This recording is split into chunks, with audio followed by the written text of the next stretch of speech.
焦點視頻翼龍之玄機嘅時間，熒光幕見到翼龍師傅。Hello， 你好。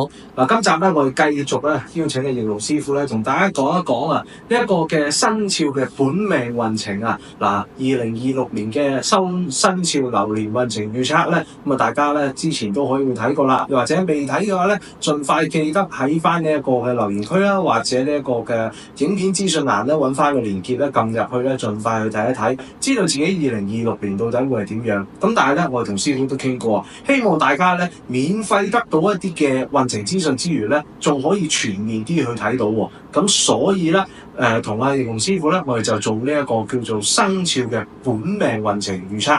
咁所以咧，上一集咧我哋已經講屬鼠啦，今集咧我哋就會繼續講咧就係下一個嘅生肖。咁但係講落去之前咧，大家記得見到熒光幕嗰度咧會有一個連結嘅，咁啊撳入去嘅時候咧就係翼龍師傅嘅網站啊，就係 www.hknuckyning.com。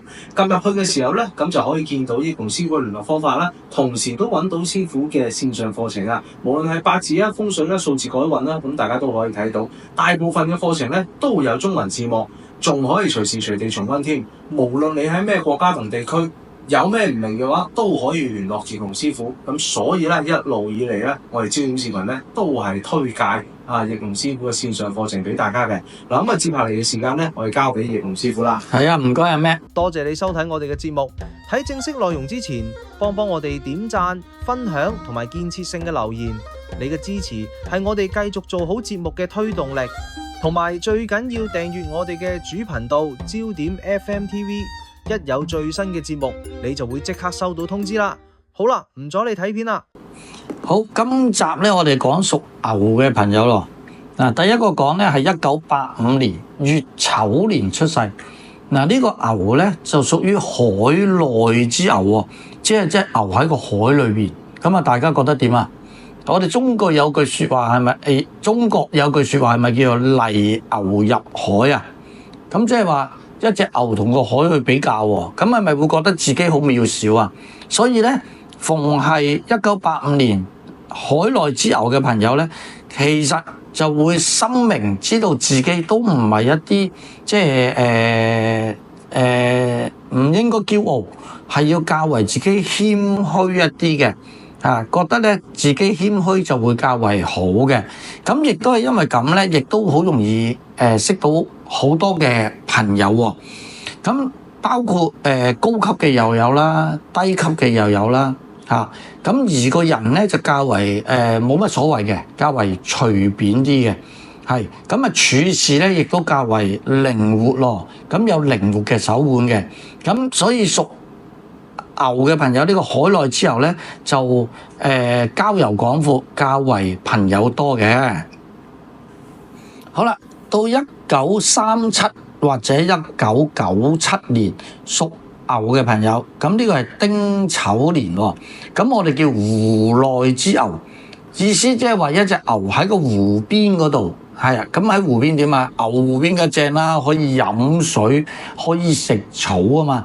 咁所以呢年出世嘅人咧，較為悠哉游哉，較為樂天知命嘅喎。咁啊，亦都咧較為平和，好少去惹是非嘅。但係呢一年出世嘅朋友咧嘅缺點就較為欠缺咗大志啦，係啦，即係嗰個鬥心唔夠，因為咧。生活較為係悠哉游哉，較為個人係平靜一啲啊嚇。咁而湖內之牛嘅朋友咧，亦都係會較為孝順一啲嘅。咁對父母咧係特別關懷備注。咁啊子女運咧都特別好嘅。咁即係話生啲小朋友咧，小朋友容易有成就啦，亦都容易會對你好嘅。係啦，咁一生最大嘅願望咧就係建立一個美好嘅家庭喎。咁你可以檢視一下同你啱唔啱啦。再落嚟1949年或者2009年屬牛嘅朋友，己丑年出世。咁呢個叫欄外之牛，即係話隻牛啊喺個欄杆外邊啊。咁通常啲欄就圍住啲牛噶嘛。咁啲牛走咗出嚟欄外邊嘅，代表咩呢？代表你係一個勇於挑戰自己，勇於去創新，係啦，唔想括住自己嗰個嘅範圍，係啦，唔想俾人哋控制住，咁啊中意出去闖新嘅世界嘅。就算有祖蔭俾你咧，你都唔中意子承父業，你都中意去開創做一啲新嘅事業嘅喎。咁但係你個人咧要注意啊，較為心直口快嘅。不過你可以憑住自己嘅才藝去打天下喎。咁啊，亦都係因為自己中意一啲創新啦，中意創意啦嚇，即係唔中意保久，唔中意保守，唔中意懷舊啦，咁中意多方面嘅嘗試，所以咧喺個婚姻上邊反為有問題喎。呢個牛年出世嘅人係好難一婚到老嘅喎，咁呢方面要特別注意下嘅。好，再落嚟係1961年、2021年出世嘅朋友，辛丑年。呢年出世嘅朋友叫做路途之牛喎，聽個名就知道，原來呢一隻牛咧係負責運輸嘅，孭住重擔去運人哋需要嘅嘢，去幫人哋，去成就別人。咁係一個典型嘅工兵式嘅人物，即係話呢年出世嘅人咧係任勞任怨嘅，但係亦都好有能力喎，因為要孭咁重嘅嘢啊嘛，所以能者多勞，亦都喺好多方面發展都得嘅。咁啊，勝在係咩咧？就多勞多得啫，一生都較為平平穩穩，所以唔好作得太大非分之想，唔好諗住自己可以發好大嘅達。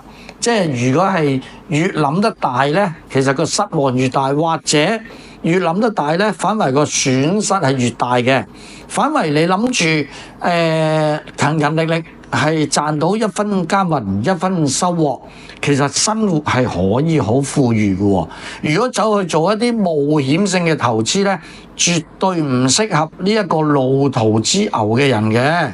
咁喺以我嘅認知有一個藝人啊，好出名嘅歌星都係路途之牛嚟嘅。佢做演藝賺錢係冇問題嘅，但係佢一做投資做生意咧就損手爛腳㗎啦。所以呢個就叫做路途之牛啦，係啦。但係因為佢性格係非常好嘅，因為勤奮勤力啊，咁所以咧到晚年咧都好容易得到人哋嘅尊敬嘅。咁啊，大家睇下同唔同意啦嚇？最後一個屬牛嘅朋友，1973年，或者2033年未來出世嚇，咁就癸丑年。嗱呢個咧就叫做欄內之牛啦，即係喺個欄裏邊嘅，今次就唔係喺欄出邊啦。所以明顯就喺欄裏邊生活嘅牛係點咧？害怕變化，害怕創新，害怕去呢個喺出邊。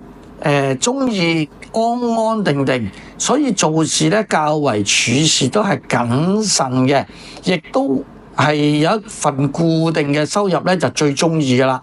但係就唔怕人哋約束，唔怕計較嘅，所以做公務員嘅朋友咧，咁係好適合噶喎。因為你可能日日做住同樣嘅工作，咁啊唔怕悶嘅呢啲嚇，咁亦都唔計較，因為咧牛咧本身都係屬於勤力嘅。